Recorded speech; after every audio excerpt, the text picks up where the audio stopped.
저희들이 서울에 살 때 제 딸이 초등학교 1학년 들어갔습니다.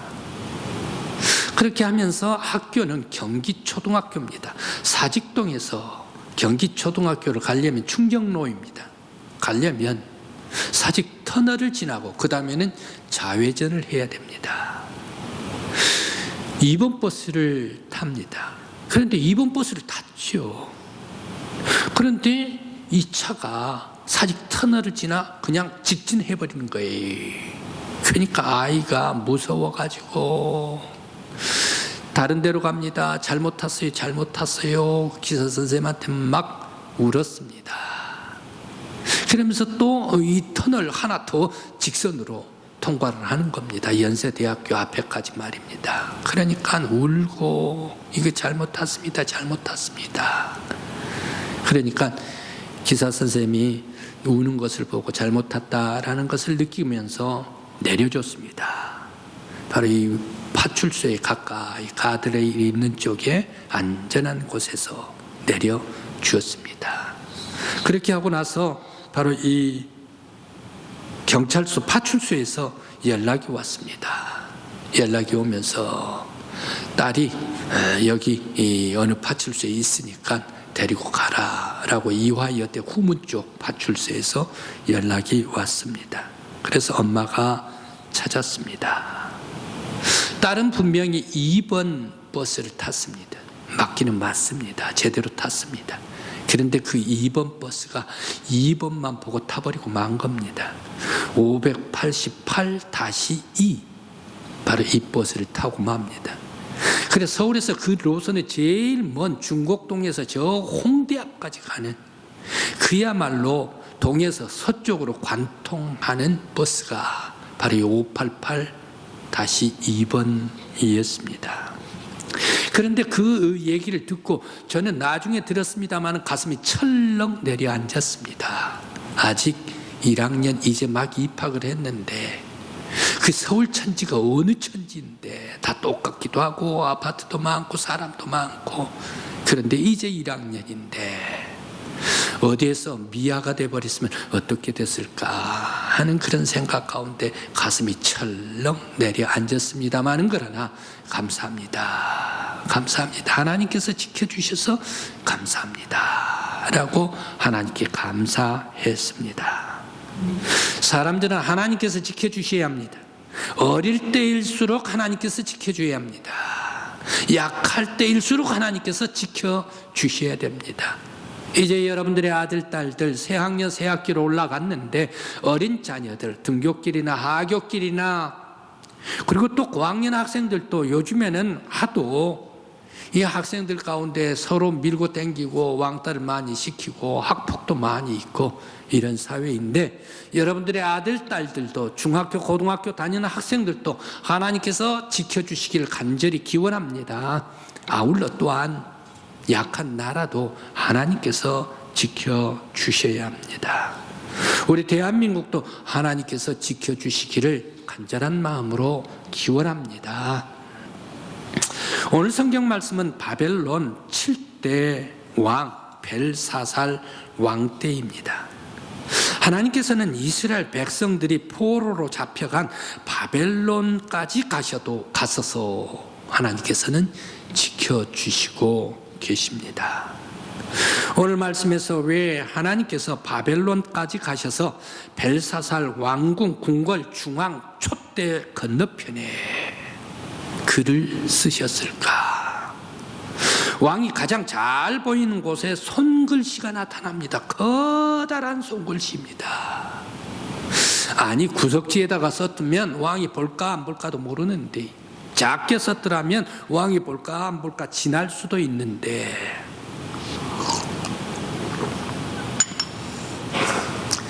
커다란 손으로 궁궐 정중앙 건너편 촛대가 있는 정중앙 건너편에 큰 손글씨가 나왔습니다. 왜 이렇게 하나님께서는 바로 이 큰 글씨로 나타나셨을까? 여호와 하나님은 이스라엘 가나안 땅 예루살렘에서만 계시지 않고 유프라테스 강을 건너가지고 대제국 바벨론까지 가셔서 간섭을 하고 계셨을까? 하나님께서는 우리들이 보통 부정적인 얘기로 말을 하는 것과 같이 하나님은 오지랖이 넓으셨을까? 왜 먼 나라까지 가셔서 이스라엘을 지켜주고 계실까 생각을 해봅니다.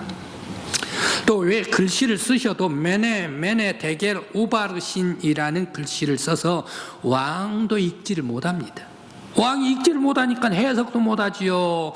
신복들도 해석도 못하지요. 그러면서 또 우상 술사들 그리고 술객들 매직들 이란 사람들도 해석을 못할 글자, 이상한 글자를 왜 손글씨로 썼을까요?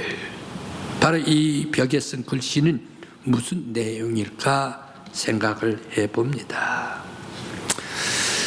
이스라엘 하나님께서 수상궁에 나타나신 것은 이스라엘 백성 택한 백성이다.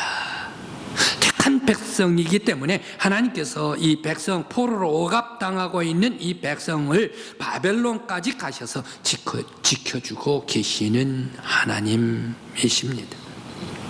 택한 백성이 있는 곳 어느 곳에서는 우상을 섬기는 왕을 하나님께서 징벌하셨습니다. 이스라엘 백성들은 특별한 백성들입니다.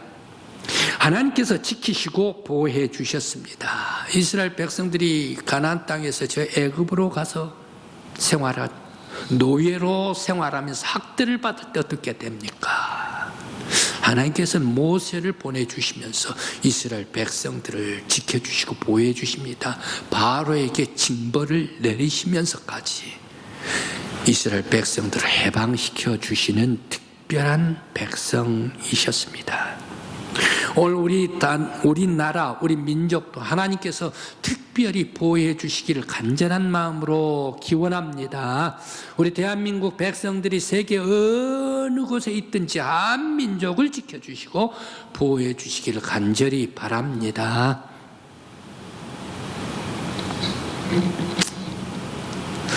제가 2004년 저 모스크바 장로의 신학대학 그곳에 가서 선교를 하면서 설교학을 학생들에게 가르쳤습니다. 러시아 학생들 20여 명 조금 넘은 그런 학생들이 신학생으로 학교에 입학을 했습니다. 그래서 거기 가서 가르쳤습니다. 가르친 때 그 학생들이 눈빛은 푸르르른 눈빛이고 등치는 저보다 훨씬 2배 정도 되는 것 같이 크고 그러면서 키골이 짱대하고 이런 학생들이 쭈그려 앉아가지고 저에게 배우고 있어요. 이런 대국 큰 나라 학생들이 조그마한 저한테 배우고 있습니다. 참 마음이 아주 뿌듯했습니다. 그런데 거기에서 끝나지를 않고 저기 모스코보스키라는 그런 곳이 있는데 모스크바에서 약 350km 남쪽으로 내려가면 모스코보스키 바로 그곳에 부여 교회를 개척을 했습니다. 그런데 아파트에서 예배를 드리고 있는데 한 30여 명이 아파트 안에 들어와 가지고 함께 예배를 드립니다.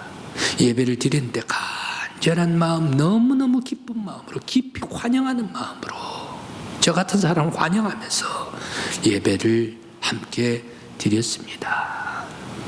그러면서 그들 가운데서 뭐라고 얘기를 하는가 하면 고향이 있습니다. 고향은 모스크바 북쪽으로 1000km 떨어진 곳에 그곳이 고향인데 그곳은 30만 명이나 되는데 선교사 한 사람도 없습니다. 교회도 없습니다. 그곳에 선교사를 파송해 주십시오라고 저한테 부탁을 하는 거예요. 우리 교회도 별반 크지를 않는데 말입니다. 그렇게 간절히 한국 선교사를 보내주실 것을 간절히 부탁을 했습니다. 그러면서 왜 우리 한국 선교사만을 원하느냐라고 얘기를 했더니 영국은 워낙 큰 대국이래요. 그렇기 때문에 영국 워낙 큰 대국이기 때문에 그 사람들 불러와봤자 우리 섬기지도 않습니다. 프랑스 선교사 불러봤자 이 나폴레옹 왕 때에 모스크바까지 침공했던 적군의 나라가 프랑스입니다. 독일은 더더군다나 1차 세계대전, 2차 세계대전과 함께 싸웠었던 적국의 나라가 독일입니다. 우리와 마음이 불편합니다. 아마 우리와 일본과 같은 그런 상관이 러시아와 독일과 같은 그런 상황이었던 모양이에요. 미국은 최근까지 냉전이 있었습니다. 그 냉전에 함께 이 냉전 체제 속에서 군비 확장을 하다가 그만 우리가 밀려버리고 말았던 나라가 미국입니다. 그런 나라 선교사들 아무리 불러와 봤자 우리나라 민족 위에 서버리고 우리 백성들 시민들 섬겨주지를 않습니다. 그런데 대한민국은 다릅니다. 대한민국 선교사들은 모두가 다 와서 우리나라 백성들 시민들을 섬겨줍니다. 대한민국 선교사들이 와가지고 함께 있는 곳에는 기쁨이 있습니다. 소망이 있습니다. 미래가 보입니다. 그렇기 때문에 대한민국 선교사를 꼭 보내주시기를 바랍니다 라고 우리 한국 선교사들을 부르고 있었습니다. 왜 우리나라 위상이 높아졌을까? 저는 곰곰이 생각해 보았습니다. 삼성이 핸드폰을 잘 만들어서 그러는가? 아니면 LG가 텔레비전을 잘 만들었기 때문에 그런가? 세계 공항에 다 가면 쫙 이 공항에 텔레비전 나오는데 가까이 가서 보면 모두가 다 LG입니다. LG 텔레비전입니다. LG가 텔레비전을 잘 만들어서 그럴까? 아니면 현대자동차가 자동차를 잘 만들어서 수출을 잘해서 그럴까?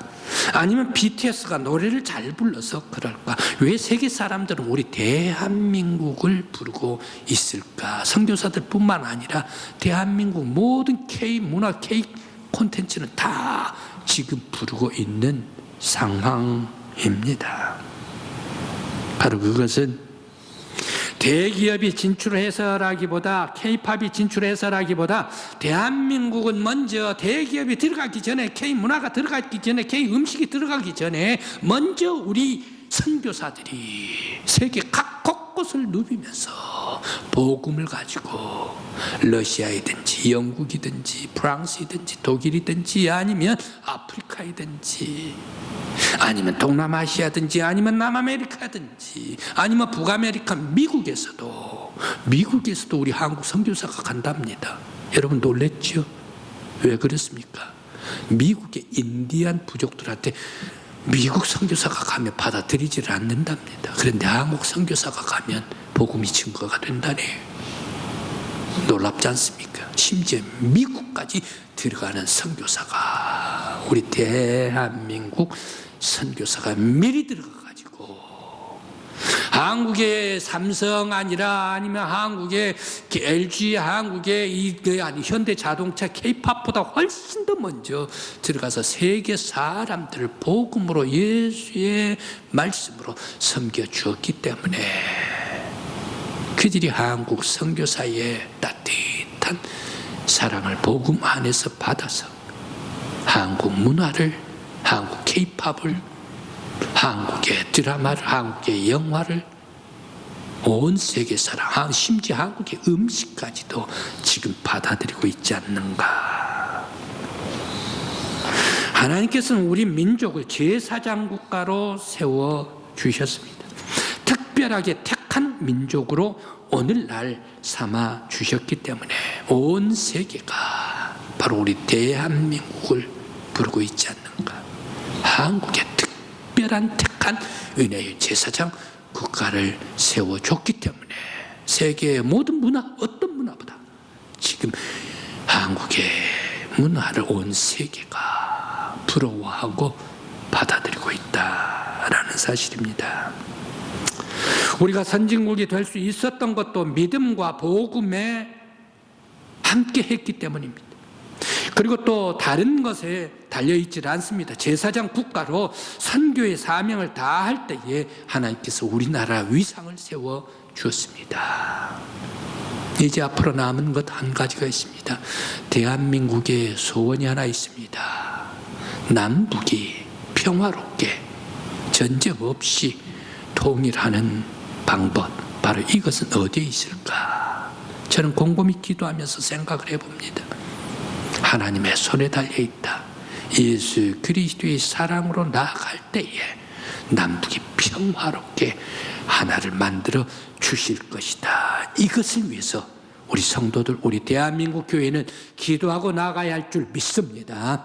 세계에서 가장 못 사는 나라에서 세계에서 훌륭한 선지 국가를 만들어 주신 것은 대한민국에 하나님께서 특별한 선택, 제사장 국가 만들어 주셨기 때문인 줄 믿습니다.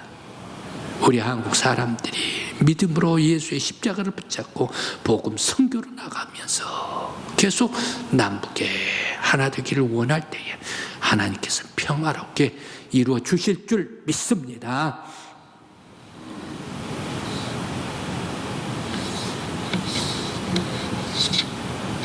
또 왜 벽에 글씨를 썼을까? 벨사살 왕도 벽에 쓴 글씨를 읽을 수도 해석할 수도 없는데 왜 이 글을 썼을까? 볼 수도 읽을 수도 없는 글 왜 썼을까? 바로 이 벽의 글씨 속에 하나님의 현현입니다. 전능하신 하나님께서 지금 바벨론 벨사살 궁, 수상궁까지 찾아오셔서 글을 쓰고 있습니다. 이 글은 하나님의 글입니다. 하나님의 글이기 때문에 벨사살은 알 수가 없습니다. 하나님의 글이기 때문에, 하나님의 손으로 쓴 글씨이기 때문에, 천국의 글이기 때문에 세상은 알 수가 없었습니다. 오직 하나님과 영적으로 통했던 다니엘만 해석을 할 수가 있었다라는 사실입니다. 그것도 하나님의 성배로 술을 마시고 먹고 취해가지고 잔치가 절정에 오를 때에 손글씨가 나타날 때에 벨사살 왕은 정신이 번쩍 들었습니다.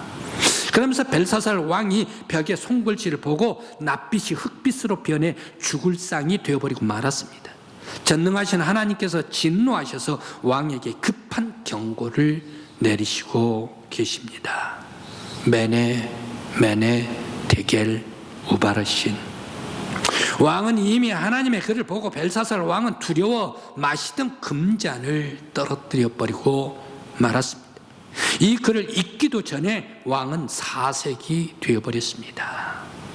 하나님께서 저울에 달아보고 하나님께서 벨사살을 세어보고 너는 함량 미달이야 말하고 있습니다. 그러면서 네 나라는 메대와 바사로 쪼개겠다. 그리고 왕위는 메대 다리오에게 주겠다. 바로 엄청난 그런 경고입니다. 바로 그것도 오늘 밤의 말입니다. 그 이유는 무엇입니까? 네가 하나님께 드리는 거룩한 성물, 예루살렘의 성전에서 하나님께 드리는 성물로 술을 마시고 먹고 취했기 때문이다. 하나님의 거룩한 것을 세속화시켜 버렸기 때문이다. 왕이 우상에게는 경배하고 전능하신 하나님께는 경멸했다. 내가 우상은 섬기면서 창조주 여호와 하나님은 만홀히 여겼다. 네 생명을 오늘 밤에 부르겠다라고 아주 하늘의 글씨로 휘갈려서 정중앙 앞에 벨사살 왕에게 보이도록 쓰셨습니다. 전능하신 하나님께서 진노하실 때에 대제국 바벨론은 멸망해버렸습니다. 왕위와 왕의 생명도 창조주 하나님께서 걷어가 버리고 말았습니다. 하나님의 손에 나라도 달려있고 왕의 생명도 달려 있습니다.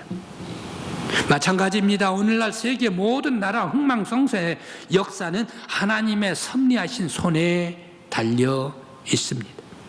특히 우리나라의 미래는 하나님의 손에 더욱더 달려 있습니다. 우리나라는 하나님 앞에 겸손히 영광을 돌리고 우리의 민족이 하나님 앞에 나아가서 겸손히 섬기면서 나아가야 할 것입니다.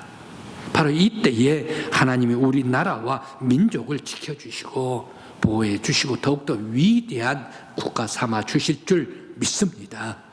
이런 의미에 있어서 우리 기독교 믿음의 성도들의 책임은 더욱더 막중하고 클 줄 압니다. 하나님 앞에 겸손히 기도할 수 있는 우리 대한민국을 책임지고 대한민국의 미래를 위하여 하나님 앞에 기도할 수 있는 우리 강북교회 성도들이 되시길 간절히 기원합니다.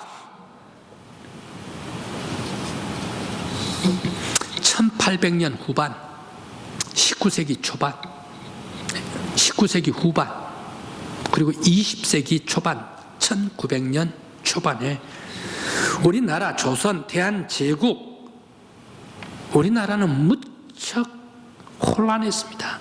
내적으로도 동학난이 있었고 외적으로 청나라 그리고 일본, 러시아가 각축을 했습니다. 그야말로 힘든 때였습니다. 이때에 일본은 야금야금 대동아 공영제를 일본 천황 중심으로 해야 한다라고 하면서 제일 먼저 우리 조선을 침략해 들고, 그러면서 만주, 중국도 그리고 타이완도 먹어치우게 됩니다. 우리나라가 3.1 운동까지 있기까지 역사는 어떤 역사였습니까? 우리나라의 역사, 혼란한 역사를 잠시 함께 해봅니다.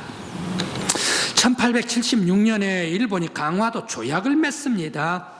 그러면서 1882년에 우리나라에 대원군이 점점 물러가고 민비가 장악을 합니다. 당시에 황제는 고종 황제였는데 황제는 그저 왕 위에만 있지 정산을 하지를 않았습니다. 대원군이 정사를 했습니다. 그러다가 물러갑니다. 명성황후, 우리가 알기는 민비가 정권을 장악을 합니다. 그러면서 대원군을 밀려냅니다. 그러면서 대원군 수중에 있었던 이 군인들을 약화시키면서 별기군을 창설을 하게 됩니다. 바로 이때에 이모군란이 일어납니다. 왜 옛 군인들한테 이 녹을 주지를 않느냐, 월급을 주지를 않느냐, 월급 내놔라 라고 하면서 이모군란을 일으킵니다. 그때에 이 민씨가 청나라 군인들을 불러옵니다. 좀 말려주십시오. 그러다가 보니까 바로 일본도 함께 들어옵니다. 그러면서 일본과 청나라 군인들이 같이 인천으로 들어오게 됩니다. 그러면서 바로 이 이모군란을 각 옛 군인들을 이제 잠재우게 됩니다. 그런 과정 속에서 일본과 청나라가 들어와 가지고 아주 둘이서 힘을 조선에서 겨루게 됩니다. 2년 후에 갑신정변이 일어납니다. 3.1천합니다.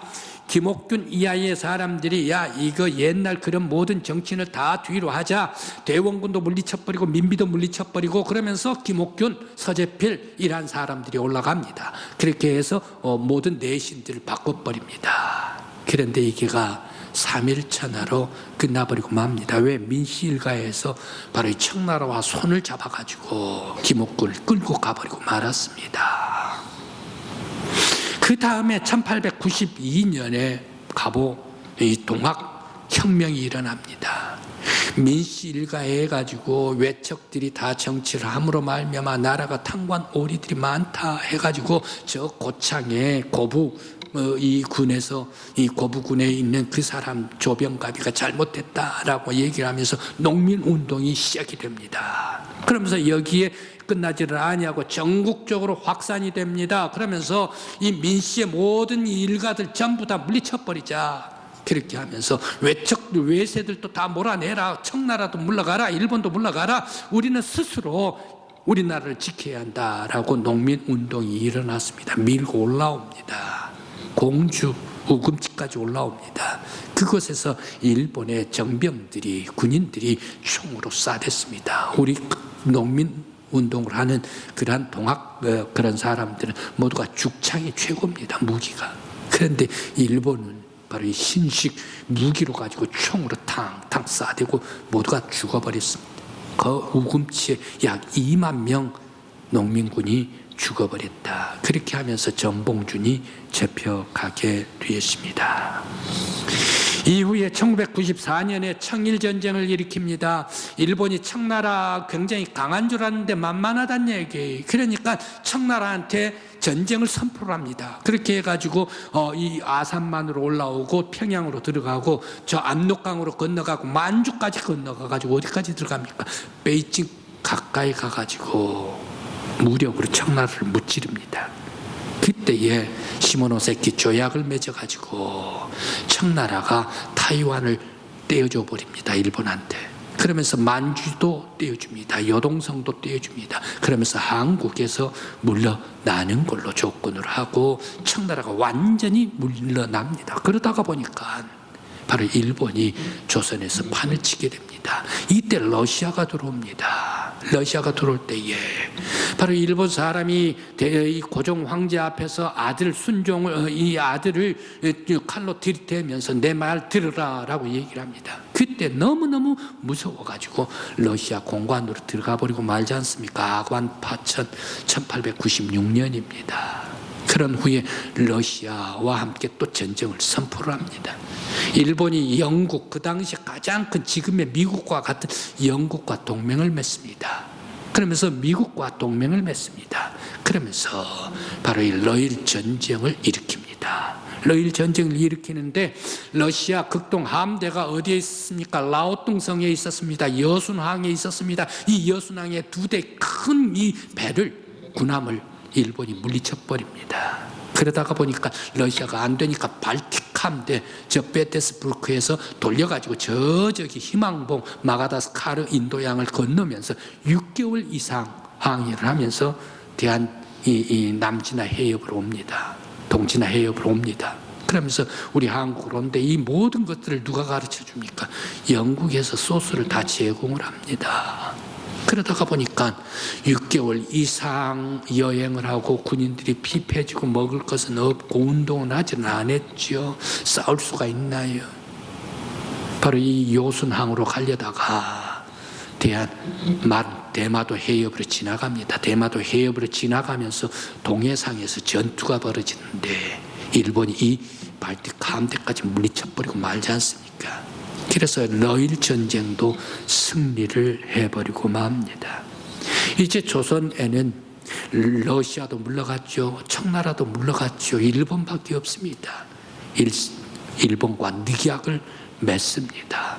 그러면서 1910년에 경술 국지로 8월 29일 날 울산 늑약을 맺어가지고 외교권도 박탈해버리고 합병을 해버리고 말았습니다. 그 후에 고종이 양위가 됐죠. 그러면서 제국의 군대 해산시켜버리죠. 데라우치 총독이 무력 통치로 민족을 아주 압박해가지요. 이러한 무력 통치 속에서 바로 터지는 게가 3.1 운동이었습니다. 마치 바벨론 느부갓네살 왕이 유대 왕 시드기야 왕을 압박을 하고 눈을 뽑아버리면서 가족을 다 죽여버리는 것과 같이 우리나라를 아주 무단 통치, 일본 군국주의 사무라이들이 무단 통치를 하게 됐습니다. 그런데 이 군인들의 그러한 습성은 어떻습니까? 인정사정이 없어요. 외국 사람들인데 노예들인데 무슨 인정이 있습니까? 사정이 있습니까? 인정사정이 없다는 얘기. 이게가 무단 정치였습니다. 3.1 운동이 이렇게 해서 발발을 하게 됐는데 3.1 운동은 한일합방 조약 무효와 독립선언 만세운동입니다.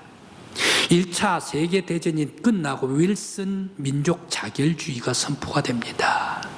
바로 이것을 틈타서 우리나라도 고종 황제가 죽게 됩니다. 고종 황제가 죽게 되는데 바로 이때에 이날을 틈타가지고 장례날을 틈타가지고 대한 독립운동이 강렬하게 전국에서 번져지게 됩니다. 저는 이 3.1 운동을 하면서 전국에 벌어진 3.1 운동을 하면서 많은 온 곳곳 대한민국 곳곳에서 일어났습니다. 그런데 우리 기독교에서 일어난 것을 제가 좀 뽑아 보았습니다. 여러분들이 제일 잘 아는 천안의 아우네 장터 유관순 여사입니다. 이러한 것도 모두가 다 교회의 중심으로 기독교인의 3.1 운동의 독립운동입니다. 그 중에 제암리교회의 사건을 우리들은 제일 잘 알고 있습니다. 3월 31일 제암리에서 장날입니다. 장날인데 바로 이날 기독교 중심으로 일어납니다. 그런데 모두가 다 4월 15일 날 하도 이 대한독립운동 이 운동이 끝이지를 않습니다. 일본에 라고 얘기를 합니다. 모였습니다. 그러면서 거기에다가 총질을 합니다. 그러면서 불질러 버립니다. 바로 그것 26명이 제암리교회 안에서 죽어버리고 맙니다. 무차별 총격을 가고 불까지 일으킵니다.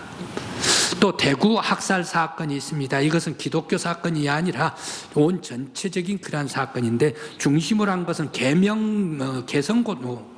개성학교, 신명학교, 고등보통학교, 성경학교, 기독교 중심으로 만세운동이 일어났습니다. 김태년이 독립 이 선언문을 낭독을 했습니다. 그때 일본 순사들이 말립니다.